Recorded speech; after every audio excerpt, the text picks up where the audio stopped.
gatil kalaki ang paper. Lalagyan namin yung pagilid ng ganito. Oh, ito na. Lahat yan kinakagat guys. Babae natin dun oh. Dali. Dali boy! Dali!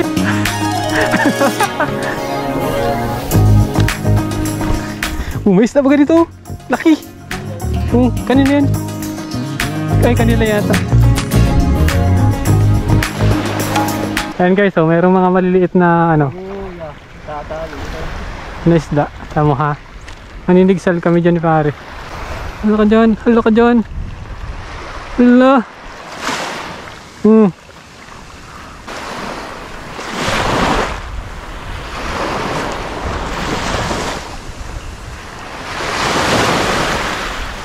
Oh, dali. Fish on boy. Awan ko kung ano to.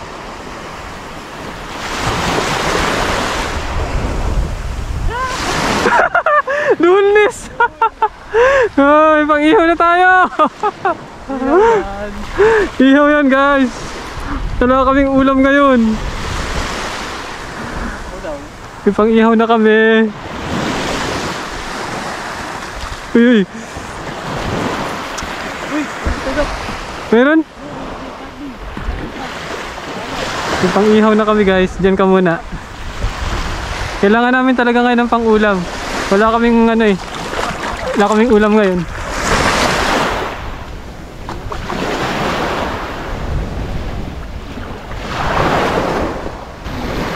Lipat na tayo.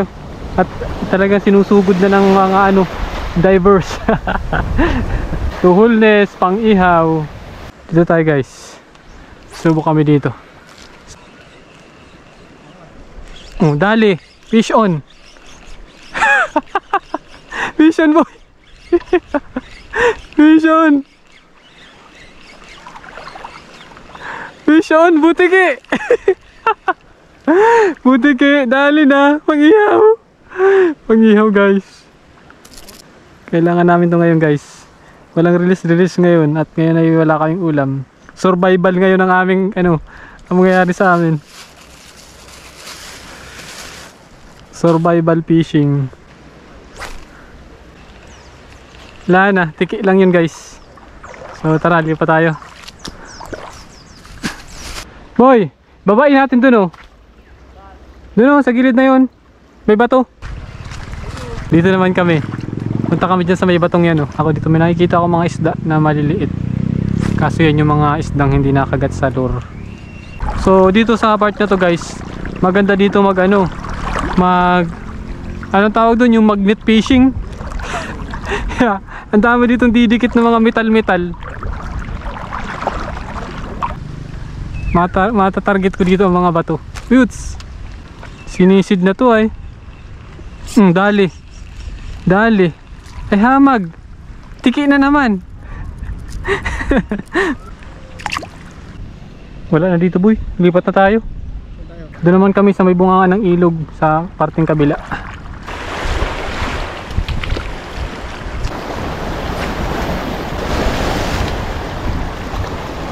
Dali. Fish on. Aba.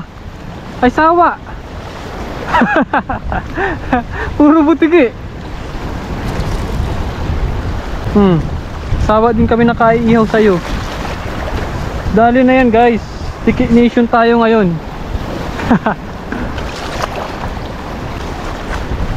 Bang.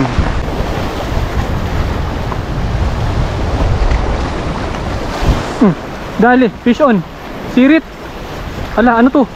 Malakas. Ala ka dyan. Ang lakas mo. Kanuping. Yehey. Kanuping boy. Kanuping. Ang lakas. Kaya pala malakas siya. Ay, baka makawala. Uy.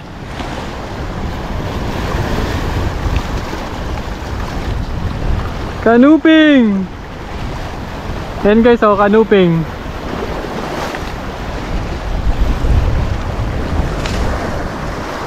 Lagay natin sa ating mahiwagang basket.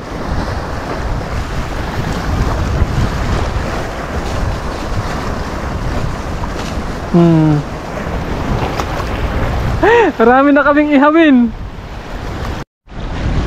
Yan tayo guys. Dali! Ay, balo! Laki!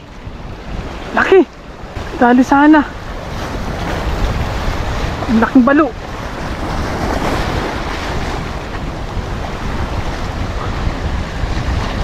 Sayang!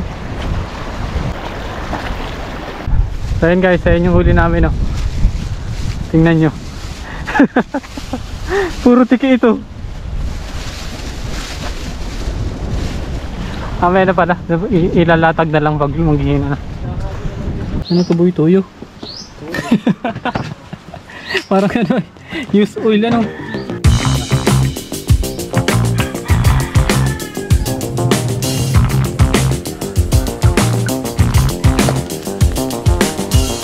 Go, tuok nation.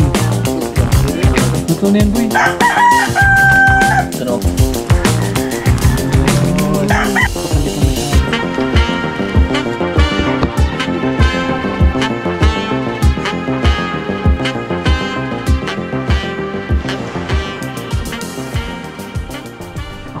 Subukan ko nga rin. Yun guys, dito na kami sa ano, aming bagong spot. Oh, hala, dali agad. Hala. Hala, dami. Atras muna, atras, atras. Utik na bugarot yan. Ang lalaki ng bugarot.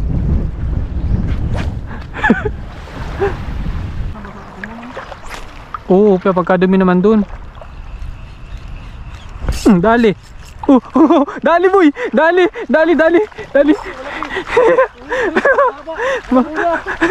Balo, balo, balo. Balo, balo. Balo, ay, ay, nakawala. Tanggala. Nakawala na. Yan, dali, dali ko na nga. Ay, nako.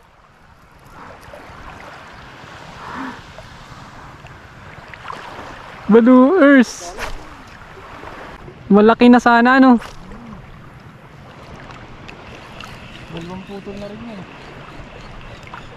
yan. Dali. Dali agad. Ano to? Hindi. Nailalim? Tagpian Lodi cake. Dito Ruby, may nabiling ganyan kalalaking. Maliliit pa dyan na tagpian. Oo. 1 kilo. Ano eh? Bakit ang kinuruha yun?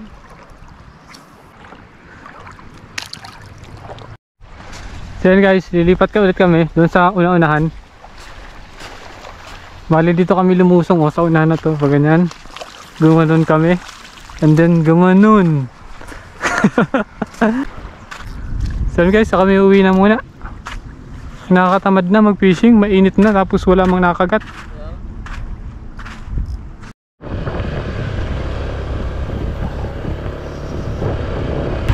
So yan guys, good morning. Papunta ako ngayon kay kay Master Edong at mag-aayos ako ng top guide ng aking kapong. Magpapatulong na rin ako at hindi ako masyadong magaling magtatali. Tsaka meron siyang resin. So yun guys, tara, samahan nyo ako para malaman nyo rin kung anong size ng top guide dun sa mga ultralight na gagamitin nyo. Baka sakaling makatulong.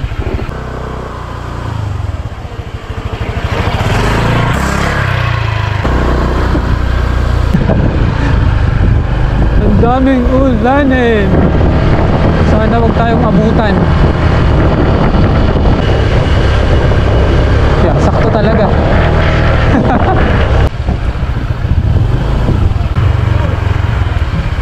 Uy. Ano? Makakauwi lang kung naayak ko magdala ka. Tayo pa. Ano?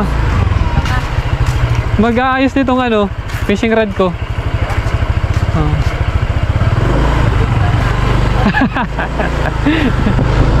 Guys, nandito na tayo sa kila Master Edong, ang Mamaw Brutal Hunter.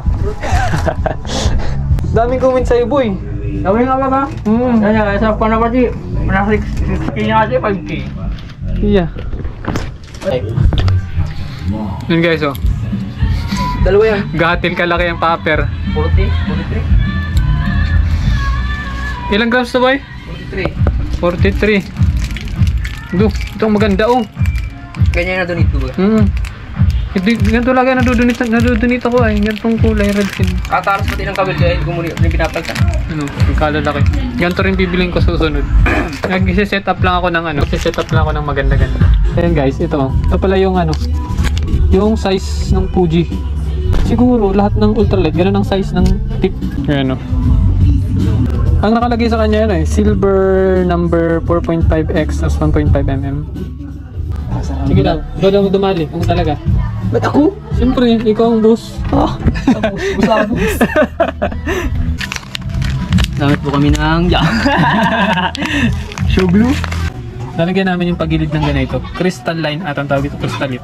60 dancer sa tao, iba. Hindi malayo ng kulay niyan. Maging green, yellow green, tapos biglang blue sa dulo. Ako mala, ganun? Ay, sige ako na lang. Ikaw ganun. Para pag mali, edi ako sisisi. ikaw sisi. Wala nga naman. Di ko alam kung paano ito gagawin guys. Basta, lalagyan ko ng same. Tuyo na ito ba yan, no? Tuyo na yan.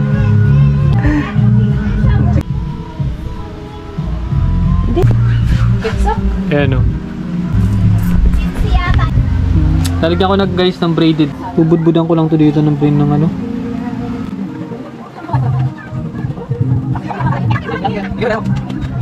Hindi ganyan, boy. Hindi ganyan. Kailan namin ng resin Cameron.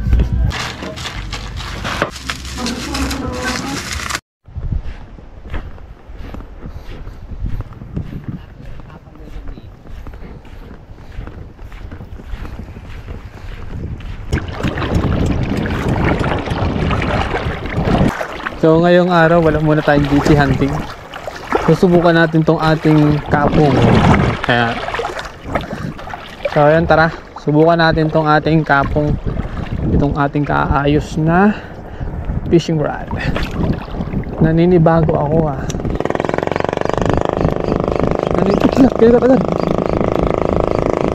Naninibago ako mag ultralight. Baka hindi na ako marunong. Sabi, ito pala gamit natin guys na laro. Ayan. Baka di nyo kita. Ganyan. Ang tawag ko dito ay Monster Lure from JT Tackle. Say ay wala pa rin ah. Ayun ba, ito na. Pagkasabi kong wala pa rin, bigla nang kumagat. Duhulness. Ay! Malastik na yan. Bay naman oh. Tiki Nation. Ang laki! GT. Ang gaba naman dito, sinusundan ako ng GT. GT na hindi nakakawala. Yan ah. Lagi nakakawala yung GT ko eh. Literal. Pinagla.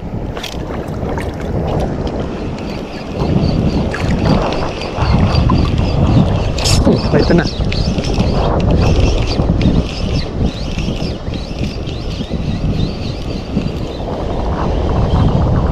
Ito na. Lodi. Ay liit naman. Ba't ganun? Liliit. Yan o. Ti.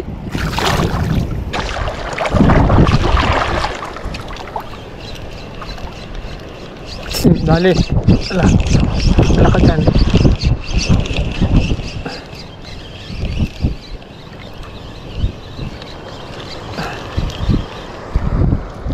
Ay nako. Liliit naman. Dumi ka ng kuko.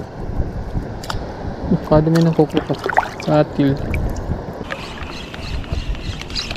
Fish on. Ah.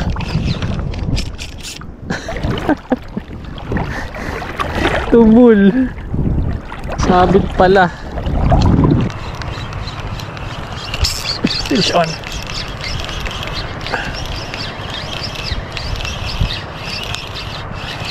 Lalaban. Grouper. Na naman. Ang liliit. Kaliliit.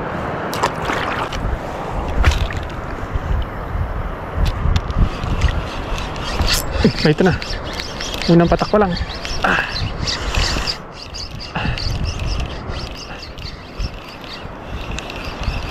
Ang bigat sa ultralight. Grabe. Ang bigat pag ultralight gamit. Samantalang pag medium, ano lang to. Halata mo talagang maliit. Pag ultralight talagang hindi mararamdaman kung malaki maliit eh.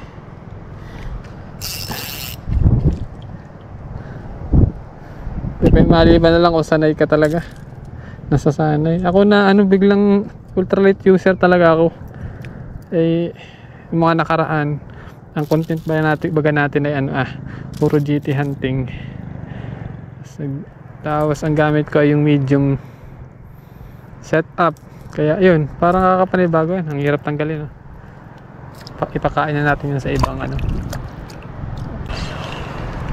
wala. Try natin magpalit ng lure. Palitan natin to guys. So habang nagpapalit tayo, sagutin natin yung tanong na ano yung effective na lure na kailangan natin gamitin sa pag-shortcast. Sa totoo lang guys, sa base sa experience ko walang effective na lure. Ay walang effective ating. Lahat effective, lahat ng kulay. So, ang tanong diyan, trip ba ng isda ng ngayong araw na to yung ganyong kulay? Pero lahat yung kinakagat, guys. Lahat nila kinakagat, nasa isda na lang yun. Ganun ang aking paniniwala kasi lahat ng lure kinakagat. Pero ang paborito ko talagang lure guys ay yung mga ganito, yung mga transparent, yung parang mga bulinaw, yan, mga ganito, tandol, yan. So lahat ng lure na to na nandito ngayon nakikita nyo ay lahat yan galing sa JT. So ang gagamitin ko ngayon kulay white kasi parang madilim ngayon ay kumbaga lahat yan kinakagat guys. So huwag kayong pumili ng mga lure. Lahat ng kulay bilhin nyo. I recommend kasi depende rin sa panahon. Ganito, depende sa panahon at depende sa isda. Ganun ang paniniwala ko. Pag gantong madilim-dilim, syempre parang ang ilalim ng dagat malabo, no? So syempre gagamitin mong lure yung kita, yung visible sa isda, no? So kailangan laging visible sa isda. So lahat sila kinakagat. So depende lang sa panahon. So pag medyo malabo yung dagat, syempre ang gagamitin mo yung visible. Pero kung ganitong mainit, so much better kung mainit ang recommend ko talaga pag sobrang mainit ay yung mga multong hipon, mga bulinaw. Yan yung parang mga nagko-complement sila sa init din. Nagko-complement din sila sa init.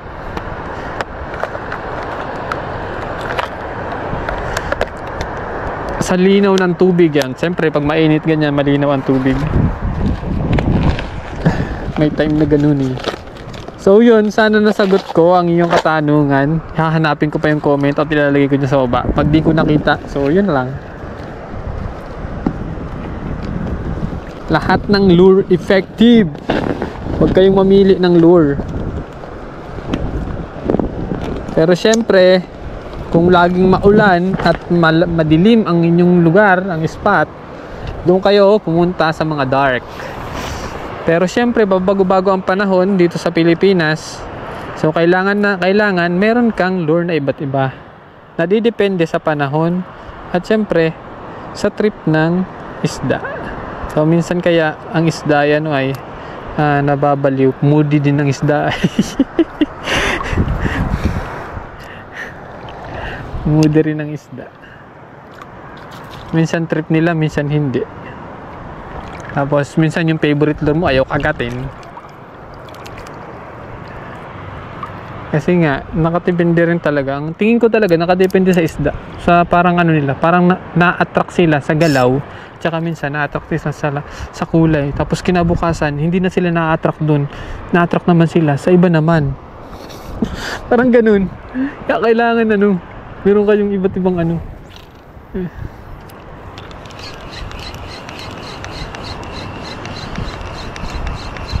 Pero pag ako nagpi-fishing guys, minsan talaga ako nagpapalit ng lure hanggang matapos yan.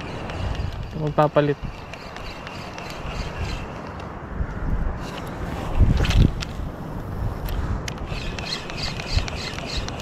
Pag sinisipag lang ako magpalit, tamad ako magpalit ng lure. Pag sinisipag ako magpalit yan, papalit ako.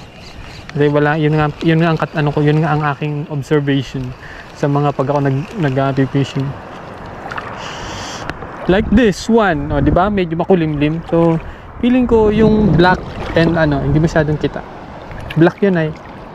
Yung gamit ko kanina. Black na may dilaw. So, white tayo, white. Kasi ang white, kitang-kita sa ilalim. Kahit pa sabihin na malinaw, malabo, kitang-kita yan. Napaka-visible ng white.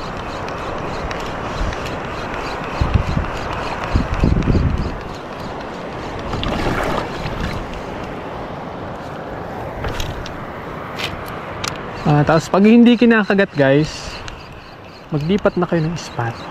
Yan lang yun. Sabihin nyo, Master, hindi kinakagat yung lure ko. Hindi to pinapansin sa amin ang lure. Baka naman yung spot nyo guys ay yung isda na nakuhuli nyo doon ay hindi talaga sila kumakagat sa lure. May mga isda na hindi kumakagat sa lure guys. Yung mga kumakagat sila sa bait, yung talagang live bait and mga pain na iba na basta yung mga karne-karne ganyan, umang, yun. Ang tawag sa ganung bait. Pero sa ganitong artificial bait, may mga isdang ganun. So hanap kayo ng spot na mayroong mga nahuhuli namin na katulad itong snapper, yan, sigar, alakitok, yan. Hanap kayo ng spot na ganun na may ganung kasi yan ay minsan yung pesto nyo ay iba yung isda na nandun, kaya makikita nyo naman pag sinilip nyo sa sinisid nyo, may mga isda naman dito, bakit walang nakagat. So baka yung isda na nakikita nyo doon ay hindi kumakagat talaga sa ganito, sa artificial bait. So tingnan nyo rin guys.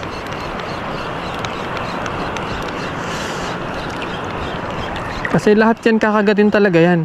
Kasi itong lure na to, pinag-aralan to ng mga eksperto.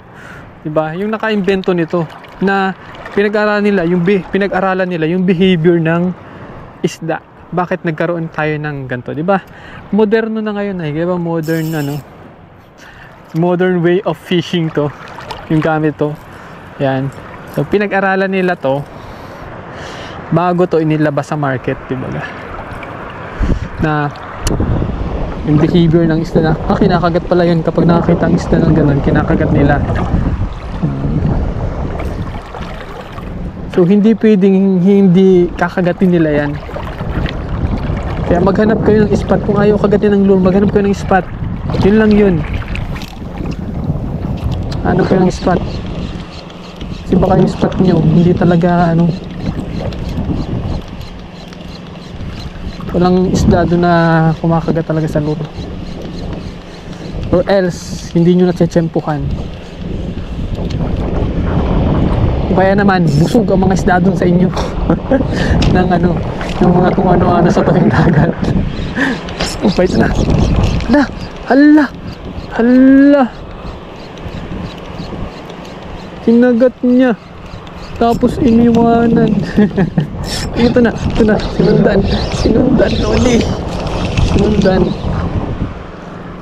Sinundan. Maliit pa rin. Medyo malaki-laki na to pero hindi pa to pwedeng i-keep guys. 2.5 fingers pa lang to. 3 fingers ang ko. Kinikip ko. Uy! Hirap mo ha. Panghirap ng ganito pag nakaganto ang design ng isda. Nakaganyan ng kapit. Yan. Medyo mahirap tanggalin yan. Kaya you need Oo. Ayan. Ito mahirap dito. Ayan. Hirap hawakan. Pag may hawak na dyan, madali na yung tanggalin. Talas ng hook ng ganito. Sobrang talim. Ayan guys. Bye bye. Ay go! Fish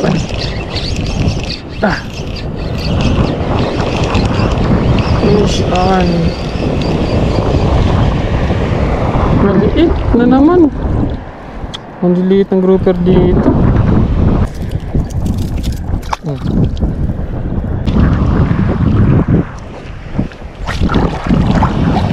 Maliit.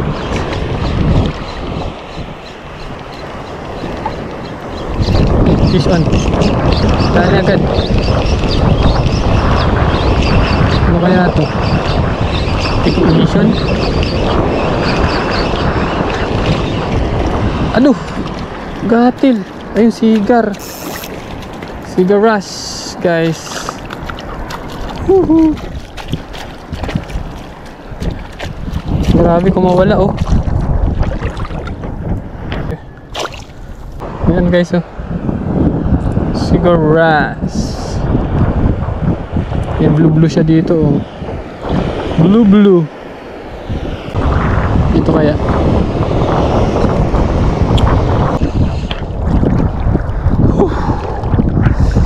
Kapagod. Tara. Uwi na tayo guys. Para tayong mahuli. Pero nakagat naman kaso maliliit. Hindi pasok sa... Baka i-release ko na lang yung huli ko ngayon. Isang peraso naman ay nakakahiyan dalhin. Gold na gold. Buhay na buhay pa. Sa tinuhog ko siya dito sa may ano para di siya masyadong masaktan. So ayan, bye bye. So ayan guys, maraming salamat sa panonood niyo. Shoutout muna tayo. Shoutout kay Master Elmar Dagasdas, Earljan Alicante, Leonard Ronquillo, Reina Anglers, Oslob Anglers Club, Escalante Anglers, Catanduanes Anglers, Baras Anglers, Paranelio Quillola, Team Labiog ng Digos, Yulido Family ng Infanta, Ace Marasigan from Quezon Anglers. Yan lang guys, maraming salamat. Bye bye.